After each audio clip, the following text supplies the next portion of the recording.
నమస్తే, welcome to India equality. Telangana రాష్ట్రంలో హైడ్రా పలువురు రాజకీయ నాయకులు, సినీ సెలబ్రిటీల గుండెల్లో దడ పుట్టిస్తుంది. హైడ్రాతో జనంలో భయాందోళనలు మొదలయ్యాయి. ఇటీవలే నాగార్జున కన్వెన్షన్ను అక్రమ కట్టడంగా చూపించి కూల్చివేశారు. హైదరాబాద్లో కూడా చెరువులు ఆక్రమణలు, ఎఫ్టీఎల్ బఫర్ జోన్ల పరిధిలో అక్రమంగా నిర్మించిన వాటిని ఎక్కడికక్కడ కూల్చివేశారు. ప్రభుత్వ భూముల్లో కట్టిన ఏ ఇళ్లను కూడా వదలట్లేదు.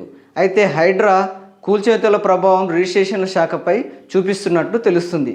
గత నెలలతో పోలిస్తే 320 కోట్ల మేర ఆదాయం తగ్గిపోయింది. జూలై నెలలతో పోలిస్తే రిజిస్ట్రేషన్లు భారీగా తగ్గిపోయాయి. జిహెచ్ఎంసీ పరిధిలోని హైదరాబాద్, రంగారెడ్డి, మేడ్చల్, మల్కాజ్గిరి, సంగారెడ్డిలో 58,000 రిజిస్ట్రేషన్లు అయ్యాయి. ఆగస్టులో 41,200 రిజిస్ట్రేషన్లు అయ్యాయి.